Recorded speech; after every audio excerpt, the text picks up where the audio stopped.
Como parte de la evaluación de la segunda unidad de la materia de prácticas de psicobiología de la carrera de psicología, se realizó este video en el que explicaré algunos métodos y técnicas de estudio del sistema nervioso central. Hablaré acerca de 4 métodos. El primero de ellos tiene que ver con la ablación experimental. El segundo se trata de los métodos neuroquímicos. En tercer lugar, hablaré sobre los métodos a nivel molecular, posteriormente de los métodos a nivel de circuitos y finalmente sobre los métodos a nivel conductual. Los métodos de ablación experimental consisten en la extirpación o destrucción de una parte del encéfalo de un animal de laboratorio. Posteriormente se analizan que las funciones que ya no puede ejecutar el animalito son las que controlaba previamente la región destruida. La ablación experimental es uno de los principales métodos de investigación para el estudio de las funciones cerebrales, y para realizar dichas lesiones cerebrales, primeramente se debe anestesiar al animal, para después cortar el cuero cabelludo y extraer parte del cráneo. Posteriormente, se debe cortar la dura madre dejando descubierta la corteza. Hecho esto, se puede utilizar el dispositivo de succión para aspirar el tejido cerebral, por ejemplo, una pipeta de vidrio. Esta se coloca sobre la superficie del encéfalo y succionando el tejido mediante una bomba de vacío unida a la pipeta se podrá extraer parte del encéfalo.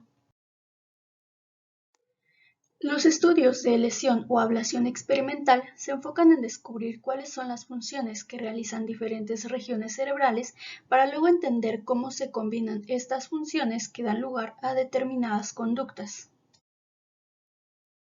Entre los diferentes métodos de ablación se encuentran las lesiones por radiofrecuencia.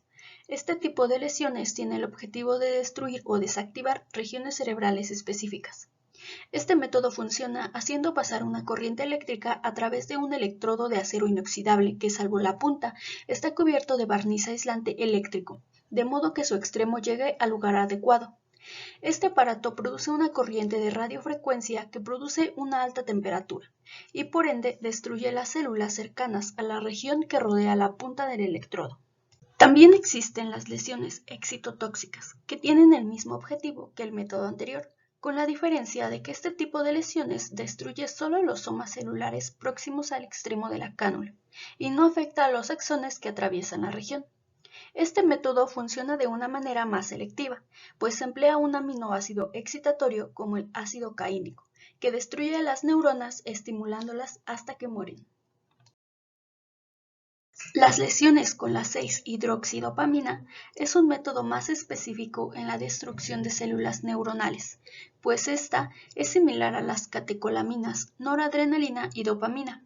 Debido a esta semejanza, la 6-HD es captada por los transportadores de moléculas de los axones y los botones terminales de las neuronas dopaminérgicas y noradrenérgicas. Una vez dentro, la sustancia intoxica y destruye las neuronas.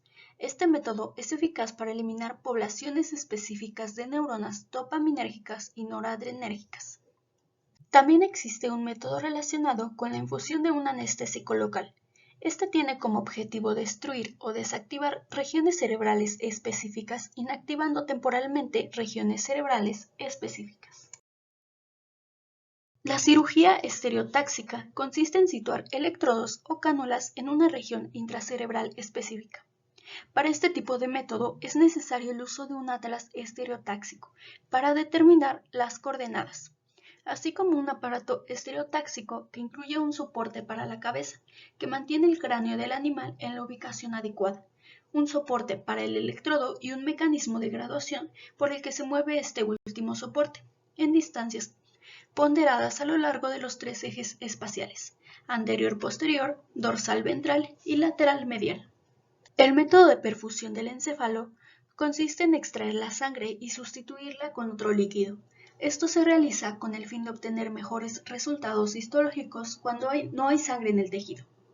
El animal cuyo encéfalo va a estudiarse se sacrifica humanamente mediante una sobredosis de un anestésico general. Una vez que se ha reemplazado la sangre, se extrae el encéfalo del cráneo y se coloca en un recipiente que contiene el fijador. Posteriormente, se secciona el encéfalo en delgadas láminas para teñir diversas estructuras celulares con el fin de examinar su estructura. Estas secciones se realizan con un aparato llamado microtomo que realiza cortes de 10 a 80 micrómetros. El método de marcado anterogrado es un método histológico que marca los axones y los botones terminales de neuronas cuyos somas celulares se localizan en una región determinada. El PHAL es una proteína derivada de las judías, que se utiliza como marcador anterogrado. Es captada por las dendritas y los somas celulares y transportada hasta los extremos de los axones. El método de marcado retrógrado es un método histológico que marca los somas celulares a los que pertenecen los botones terminales de los axones, que establecen sinapsis con las células de una determinada región. En esta se puede hacer uso del oro fluorado, que es una tinción que sirve como marcador retrógrado. Lo captan los botones terminales y lo transportan de vuelta a los somas celulares. También existe el método de marcado transneuronal que utiliza el virus de la pseudorrabia. Este virus es una forma debilitada del virus del herpes del cerdo. Se usa como un marcador transneuronal, el cual marca una serie de neuronas que están conectadas entre sí mediante sinapsis. El objetivo de este tipo de método es destruir o desactivar regiones cerebrales específicas. El método de tomografía computarizada, también conocida como imagen de TAC, funciona de la siguiente manera. Se coloca la cabeza del paciente en un amplio cilindro con forma ovalada. El cilindro contiene un aparato de rayos X y justo enfrente de él hay un detector de rayos X. El haz de rayos X pasa a través de la cabeza del paciente y el detector mide la cantidad de radioactividad que se transmite. Este haz explora la cabeza de todos los ángulos y un ordenador convierte los valores que recibe del detector en imágenes del cráneo y su contenido. El objetivo de este método es identificar la localización de la lesión en el encéfalo humano vivo. El método de la resonancia magnética, RM, tiene como objetivo identificar la localización de la lesión en el encéfalo humano vivo. Este muestra secciones del encéfalo con mejor resolución espacial que la TAC y utiliza un campo magnético y ondas de radio. Por otro lado, tenemos los métodos neuroquímicos para el estudio del sistema nervioso central. Entre estos se encuentran el método de microelectrodos de vidrio o de metal. Un microelectrodo es un electrodo muy fino. Generalmente se utiliza para registrar la actividad de neuronas individuales. El objetivo de este es registrar la actividad eléctrica de neuronas aisladas. Puede hacerse una implantación crónica de microelectrodos de metal para registrar la actividad neuronal del animal cuando se mueve. Los electrodos de vidrio tienen una propiedad interesante. Si se calientan hasta ablandarlos y se estiran sus extremos hasta que se separan, el vidrio reblandecido se alarga y se consigue un filamento muy fino. Los electrodos se implantan en el encéfalo de los animales mediante cirugía estereotáxica. Luego se conectan a unos zócalos de conexión eléctrica en miniatura, y estos se fijan al cráneo del animal con una pasta. Luego, cuando el animal se ha recuperado de la cirugía, ya se le puede conectar al sistema de registro. Otro método neuroquímico son los macroelectrodos de metal. El macroelectrodo es un electrodo que se usa para registrar la actividad eléctrica de una gran cantidad de neuronas en una región determinada del encéfalo. Este es mucho más grande que un microelectrodo. El objetivo de este método es registrar la actividad eléctrica de regiones determinadas del encéfalo. En seres humanos, por lo general, se pegan al cuero cabelludo con una pasta especial. Los registros, en particular los tomados del cuero cabelludo, representan la actividad de una gran cantidad de neuronas, cuyas señales eléctricas atraviesan las meninges, el cráneo y el cuero cabelludo antes de alcanzar los electrodos. La magnetoencefalografía tiene como objetivo registrar los campos magnéticos incluidos por la actividad neural. Este puede determinar la localización de un grupo de neuronas que descargan sincronizadamente, gracias al campo magnético inducido por actividad eléctrica de estas. Emplea un conjunto de dispositivos superconductores de interferencias cuánticas o SQUIDs. La autorradiografía es un procedimiento que localiza sustancias radioactivas en una sección de tejido. La radiación revela una emulsión fotográfica o un fragmento de película que recubre el tejido. Así, La 2-desoxiglucosa, 2D, es un azúcar que penetra en las células junto con la glucosa, pero que no se metaboliza. El objetivo de este método es registrar la actividad metabólica de regiones del encéfalo. Esta mide el consumo local de la glucosa. Medida de la proteína FOS. FOS es una proteína producida en el núcleo de una neurona en respuesta a la estimulación sináptica. Este método tiene como objetivo registrar la actividad metabólica de regiones del encéfalo. Esta identifica las neuronas que han sido estimuladas recientemente. La actividad metabólica de regiones cerebrales específicas puede asimismo medirse en el encéfalo humano utilizando un método conocido como tomografía por emisión de positrones. Este método se inicia inyectándole al paciente 2DG radioactiva. La cabeza del sujeto se coloca en un aparato similar al de un TAC. Cuando las moléculas radioactivas de 2DG se descomponen, emiten partículas subatómicas llamadas positrones, que son detectadas por el equipo de tomografía por emisión de positrones. El ordenador determina cuáles son las regiones del encéfalo que han absorbido la sustancia radioactiva y crea una imagen de una sección del encéfalo, mostrando el nivel de actividad de las diferentes regiones de dicha sección. El objetivo de este método es registrar la actividad metabólica de regiones del encéfalo. Este mide la actividad metabólica regional del encéfalo humano. La resonancia magnética funcional es una innovación del procedimiento de la resonancia magnética que permite medir el metabolismo regional en el encéfalo, detectando los niveles de oxígeno en los vasos sanguíneos del encéfalo. Las imágenes de resonancia magnética funcional tienen mayor resolución que las de tomografía por emisión de positrones y pueden obtenerse mucho más rápidamente. Por lo tanto, dejan ver una información más detallada sobre la actividad de las regiones cerebrales específicas. La microdiálisis es un procedimiento para analizar sustancias existentes en el líquido intersticial por medio de un pequeño fragmento de tubo, hecho de una membrana semipermeable que se implanta en el encéfalo. El objetivo de este es medir los neurotransmisores y neuromoduladores liberados por las neuronas. Se pueden analizar una amplia variedad de sustancias. La estimulación química con un aminoácido excitatorio tiene el objetivo de estimular la actividad neural.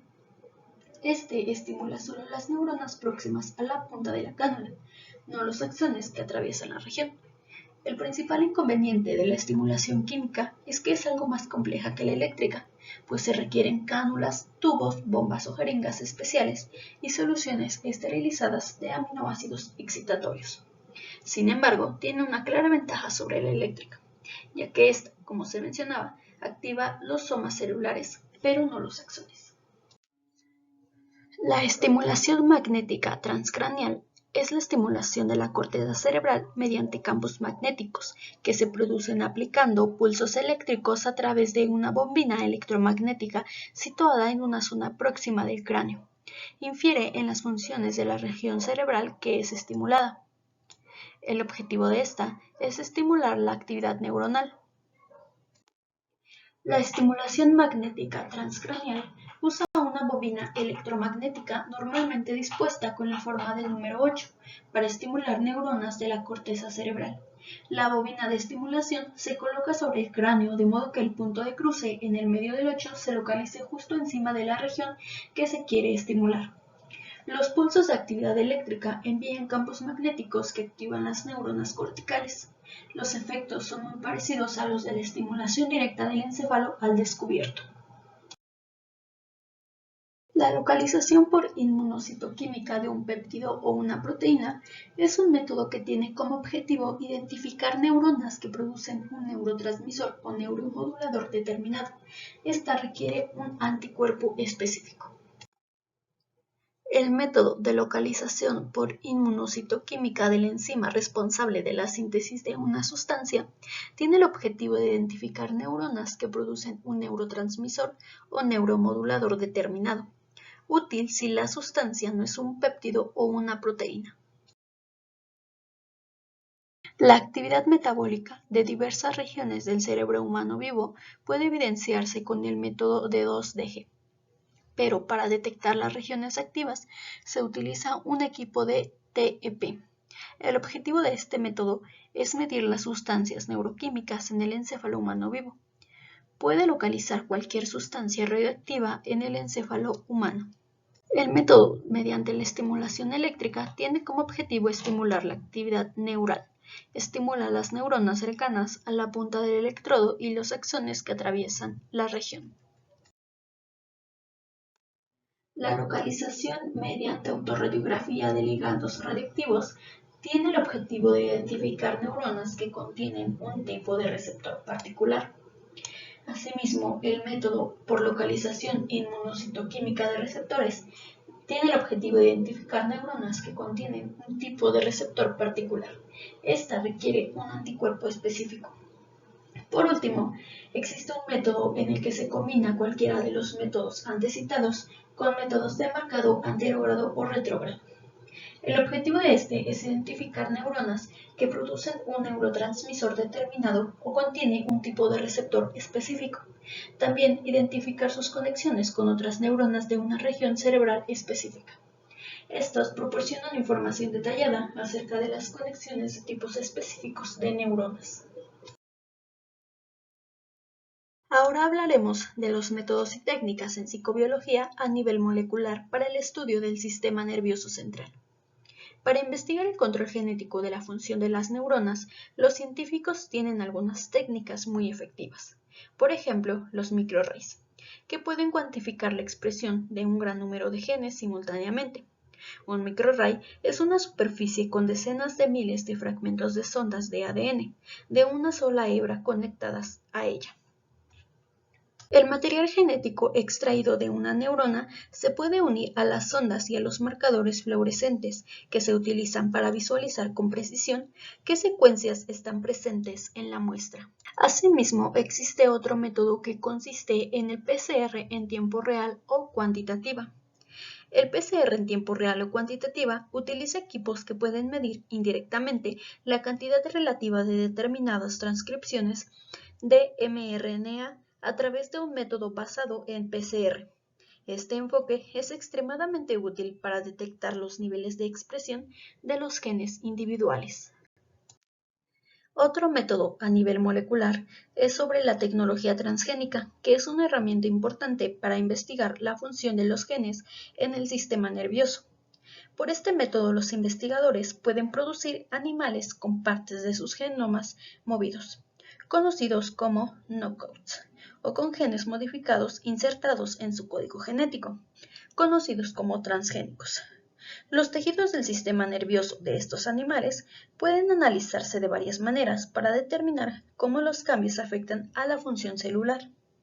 Para estudiar el control molecular de la señalización neuronal, los investigadores prefieren estudiar el tejido cerebral fuera del animal, ya sea en pequeños trozos de tejido o en células cultivadas in vitro, llamados cultivos neuronales primarios.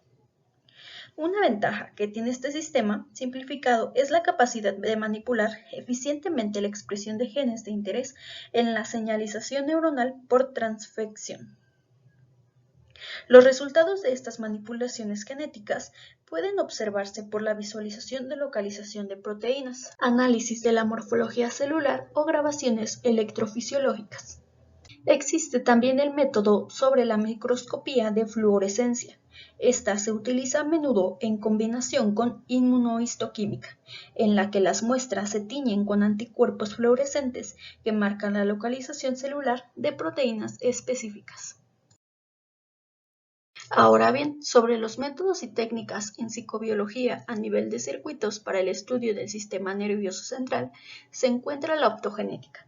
La optogenética consiste en transformar las neuronas para que de forma individual puedan ser activadas con luz, y esa luz transformarla en energía eléctrica. Las bases de la optogenética se encuentran en el estudio de un organismo unicelular, el alga Chlamydomonas. La optogenética combina métodos ópticos con métodos genéticos para transferir a un grupo específico de neuronas que codifica proteínas de origen microbiano sensibles a la luz.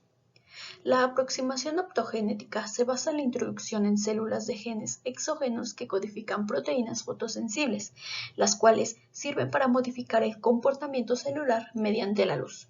Este método servirá para identificar a las poblaciones celulares implicadas en diversos padecimientos y apoyará la búsqueda de nuevos tratamientos. Ha servido para controlar ataques epilépticos en modelos animales experimentales. También, al manipular las neuronas dopaminérgicas, se ha podido potenciar o evitar la adicción a la cocaína. Asimismo, el sueño y el estado de vigilia pueden regularse a través de las neuronas hipocrendinas. Es la base para el desarrollo de fármacos que ayuden al tratamiento de la narcolepsia. Asimismo, se puede inducir el apetito al activar neuronas del hipotálamo o inhibirlo y producir pérdida de peso. Finalmente, veremos los métodos y técnicas en psicobiología a nivel conductual para el estudio del sistema nervioso central. El nivel conductual abarca la descripción de los fenómenos observables de la conducta, es decir, los estímulos y las respuestas. Las respuestas pueden ser observadas en situaciones naturales o en situaciones experimentales, en las que son provocadas manipulando las variables que las desencadenan. Por ejemplo, un estímulo peligroso desencadena respuestas motoras, como el movimiento de huida o de defensa o tensión muscular. Los investigadores en este campo utilizan desde métodos y técnicas de entrenamiento animal hasta experimentos de neuroimagen.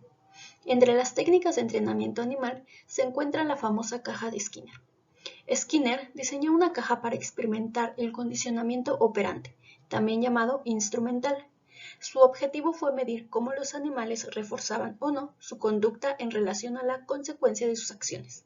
Este es un ejemplo de la aplicación del condicionamiento operante, que es un proceso de ejercer control sobre la conducta de un organismo en un cierto ambiente, por medio de la aplicación del refuerzo.